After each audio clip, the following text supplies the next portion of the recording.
ने इसे miss information लिखा, तो इतनी बड़ी घटना को टाइम्स ऑफ इंडिया के खिलाफ एफआईआर दर्ज क्यों नहीं कराई, क्यों नहीं दूध का दूध और पानी का पानी कर दिया? इससे शक पैदा होता है जस्टिस वर्मा के खिलाफ, और जस्टिस वर्मा और पूरे देश के पूरे न्यायिक सिस्टम पे, हमारे कोलिजियम पे शक पैदा होता है टाइम्स ऑफ इंडिया के खिलाफ एफआईआर ना कराने की वजह से। इससे यह साबित नजर आता है, ऐसी एक इमेज बनती है कि टाइम्स ऑफ इंडिया जो है उसकी बात में कहीं ना कहीं कुछ सच्चाई है। और इंसिडेंट का क्या मतलब है? इंसिडेंट ही था अगर वो, तो वो तो सिर्फ आग लगी थी। आग लगना कौन सा इंसिडेंट होता है जिसके लिए कोलिजियम बैठेगी? अगर उससे कुछ ज्यादा है तो फिर क्या होना चाहिए? जो हमारी, और मैं भी कोई यहां बैठ के अपने ही खिलाफ नहीं बोल सकता कि मैं भी एक फरमान जारी कर दूं, जैसे उसके बाद साल्वे साहब, हाँ जैसे साल्वे साहब वगैरह ने फरमान जारी कर दिया है अर्नब गोस्वामी जी के चैनल पे, और सबसे पहले एनडीटीवी पे जाके फरमान ही जारी कर दिया है, मतलब ये भी गलत है। तो क्या इन्वेस्टिगेशन होनी चाहिए? पहली चीज, क्या वहां पे कैश मिला है या नहीं मिला है? और उसकी सबसे अच्छा तरीका वही होता है, कोई भी हाईकोर्ट का जज ऐसा नहीं है जिसके घर के बाद सीसीटीवी कैमरा नहीं लगा हो, दूध का दूध और पानी का पानी हो जाएगा। अगर सीसीटीवी कैमरा छुपाया गया, या उसमें से वीडियो, या वो चलता नहीं पाया गया, या उसकी कुछ हार्ड डिस्क में गड़बड़ी पाई गई, तो शक सीधा सीधा ये जाएगा कि इसमें धांधली हुई है, छुपाया गया। ये प्रिजम्पशंस हैं जो देश की जनता को करने से कोई भी नहीं रोक सकता, दुनिया में कोई नहीं रोक सकता। अगर वो सीसीटीवी कैमरा की रिकॉर्डिंग या तो गायब होती है, या तो वो काम नहीं कर रही होती, या वो खराब हो जाती है, या टूट जाती है, हम बहुत सारे केसेस ऐसे देखते हैं। तो इससे सीधा सीधा शक जाएगा जस्टिस वर्मा के खिलाफ और कोलिजियम के भी खिलाफ। तो इसीलिए पहली चीज़ ये होनी चाहिए, ये मिला है या नहीं मिला है। क्या ये, दूसरी बात, क्या ये जस्टिस वर्मा का पैसा था या नहीं था? दूसरी बात, क्या किसी ने ये प्लांट किया था? क्या उनके ऊपर ये हिट जॉब भी हो सकती है?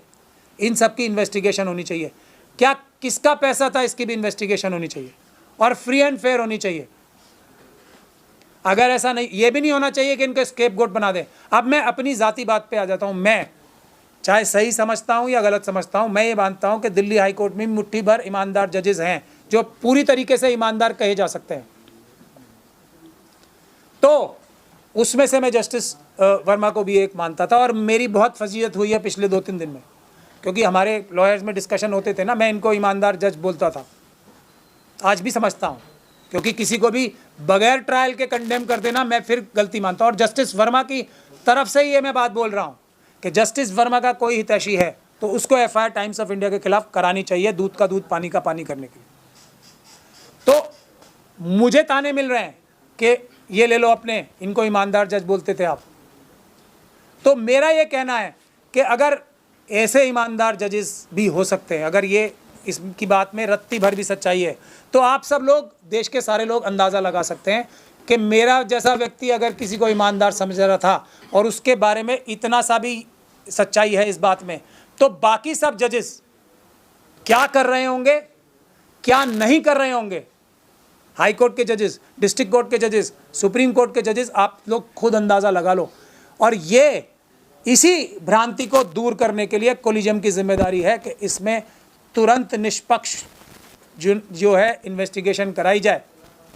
लेकिन जो सुप्रीम कोर्ट ने किया है, अब ट्रांसफ़र क्या होता है, हमने तो दसियों केसों में देखा है, हमने ऐसे केसेस में भी देखा है जिसमें पुलिस स्टेशन में किसी की हत्या कर दी गई तो हमने लाइन हाजिर कर दिया। लाइन हाजिर का मतलब होता है बेईमानी। मैं साफ साफ तौर पे बोल रहा हूँ, लाइन हाजिर का मतलब होता है जो सुपीरियर ऑफिशियल्स हैं सरकारी महकमे के, पुलिस ऑफिशियल्स, वो डायरेक्टली उस अफसर को बचाने के लिए काम कर रहे हैं। ट्रांसफ़र का मतलब सिर्फ और सिर्फ एक होता है, क्योंकि जज की ड्यूटी, चाहे देश के सुदूर कोनों में भी कुछ लोग, हमारे विद्वान लोग ये भी बोल रहे हैं कि इलाहाबाद हाई कोर्ट में नहीं करना चाहिए था ट्रांसफ़र, उन्हें मिजोरम हाई कोर्ट में करना चाहिए था, अरुणाचल हाई कोर्ट में करना चाहिए था, ये भी विद्वान लोग बोल रहे हैं कुछ पर तरफ से। इसीलिए जनता को जागरूक होकर अब सड़कों पे आना पड़ेगा, सुप्रीम कोर्ट के बाहर भी, दूसरी अदालतों के बाहर भी। किसी भी प्रकार का अन्याय नहीं होना चाहिए और किसी भी प्रकार का भ्रष्टाचार भी नहीं होना चाहिए, ये सुनिश्चित करने के लिए जनता को आना चाहिए। तो क्या होना चाहिए इस केस में, मैं अब उस पर आ जाता हूँ सीधे सीधे। और क्या गलती की है मेरे हिसाब से कोलिजियम ने, उस पर भी मैं सीधे सीधे आ जाता हूँ। पहली चीज़, टाइम्स ऑफ इंडिया को मैं कोई ईमानदार पत्रकारिता का माध्यम मानता ही नहीं, बिल्कुल नहीं मानता।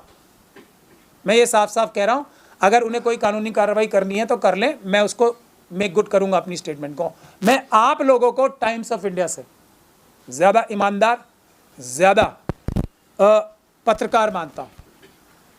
मैं किसी भी टीवी चैनल को, जो मेन स्ट्रीम मीडिया के टीवी चैनल से अब सो कॉल्ड अपने आप को मेन स्ट्रीम कहे जाते हैं, ना उन्हें मैं मेन मानता हूँ, ना मेन स्ट्रीम मीडिया मानता हूँ। आप लोग हो मेन स्ट्रीम मीडिया, क्योंकि आप लोग सरकार के दबाव के खिलाफ काम कर रहे हैं। वो लोग तो चाटुकारिता कर रहे हैं। जिस टाइम्स ऑफ इंडिया को इतने सारे एडवर्टीजमेंट आते हो, मैं उसको बिल्कुल भी ईमानदार पत्रकारिता वाला मान ही नहीं सकता। सर्कुलेशन मार्केटिंग के माध्यम से बढ़ा लेने से कोई बड़ा जर्नलिस्ट नहीं बन जाता है, बड़ा पत्रक भी या न्यूज़पेपर नहीं बन जाता है। उसके बावजूद भी मैं ये बात कह रहा हूँ कि ये एक हिट जॉब भी हो सकती है। टाइम्स ऑफ इंडिया ये हिट जॉब भी कर सकता है। यहाँ तक मेरा दिमाग एकदम साफ है, क्लियर है, कर सकता है। तो जब कोलिजियम को ये सामने ये बात आ गई कि ऐसी न्यूज़ आ गई, उसके बाद कोलिजियम ने क्या किया, ये देखिए महत्वपूर्ण बात। टाइम्स ऑफ इंडिया ने इतनी डायरेक्ट खबर की है, ये देखिए मैं आपको दिखा रहा हूं, एकदम डायरेक्ट खबर की है, नाम लिख के की है। अब इसके दो आयाम बनते हैं ना सीधे सीधे। पहला, खबर सच्ची है तो तुरंत एक्शन होना चाहिए, और एक्शन क्या होना चाहिए? एफआईआर होनी चाहिए जज साहब के खिलाफ, जस्टिस वर्मा के खिलाफ। तुरंत कोलिजियम सिस्टम को परमिशन देनी चाहिए थी एफआईआर करने की। और इन्वेस्टिगेशन इसमें सीबीआई या कोई एजेंसी नहीं करेगी। इन्वेस्टिगेशन होनी चाहिए एक सिटिंग सुप्रीम कोर्ट के जज की निगरानी में। मगर यहाँ बात खत्म नहीं हो जाती, ट्रांसपेरेंसी होनी चाहिए इसमें पूरी तरीके से। और वो ट्रांसपेरेंसी एक ही तरीके से आ सकती है, और वो है कि जो इन्वेस्टिगेशन होगी उसकी वीडियोग्राफी होगी, ऑडियो वीडियोग्राफी होगी, और वो बिल्कुल सुरक्षित रखी जाएगी, ताकि कभी उसको किसी भी न्यायालय में टेस्ट स्टोन पे, जो हमारा एडवर्सोरियल सिस्टम है ना, जो पक्ष विपक्ष का सिस्टम है, उसको टेस्ट किया जा सके कि ये इन्वेस्टिगेशन सही हुई है या किसी का पक्षपात करने हुई है। अब दूसरे स्टेप पे चलते हैं हम दूसरे स्टेप पे चलते हैं। दूसरा स्टेप क्या होना चाहिए था? अगर सुप्रीम कोर्ट ने, अब ये एक मुझे जजमेंट की याद आ जाती है, सुप्रीम कोर्ट का एक, इसे स्टेटमेंट कह लो, प्रेस रिलीज कह लो, क्योंकि टाइटल भी नहीं है, मैं नहीं पता मुझे, और ना किसी के साइन है। सुप्रीम कोर्ट एक ये पत्रक जारी करती है, एक क्या बोले इसको, दो कुछ कागज़ पे लिखे हुए चीज़ें जारी करती है। कोई इसको ऑथेंटिकेट नहीं करता सिवाय इस बात के कि ये वेबसाइट पे डली है। अब आजकल तो हैकिंग का ज़माना है ना, तो इसकी ऑथेंटिसिटी होनी चाहिए कोई, वो नहीं है। और इसमें पहला ही सेंटेंस क्या है कोलिजियम की, मैं इसीलिए इस बात की मैं क्रिटिसिज्म कर रहा हूँ, there is misinformation and rumours being spread with regard to the incidents at the residence of justice Yashwant Varma. ये पहला लाइन है इसमें, मिस इन्फॉर्मेशन और र्यूमर्स। टाइम्स ऑफ इंडिया ने फ्रंट पेज पे न्यूज़ की है ना, ये मिस इन्फॉर्मेशन हो सकती है, रूमर नहीं हो सकती, क्योंकि उन्होंने र्यूमर नहीं फैलाई है, उन्होंने डायरेक्ट न्यूज़ शाया की है। अगर ये मिस इन्फॉर्मेशन है तो टाइम्स ऑफ इंडिया के खिलाफ मेरे ख्याल से देशद्रोह का मुकदमा दर्ज होना चाहिए, क्योंकि इससे देश की संविधान के ऊपर डायरेक्ट हमला है। देश में एक तरीके से न्यायिक व्यवस्था को समाप्त कर देने की, उसकी क्रेडिबिलिटी समाप्त कर देने की, और देश की जनता के मन में भय व्याप्त कर देने की ये साजिश का हिस्सा हो सकता है, मेरा ऐसा मानना है। तो कोलिजियम सिस्टम को या तो जस्टिस वर्मा के खिलाफ परमिशन देनी चाहिए थी एफआईआर कराने की, क्योंकि उनके पास अब कुछ मटेरियल आया होगा।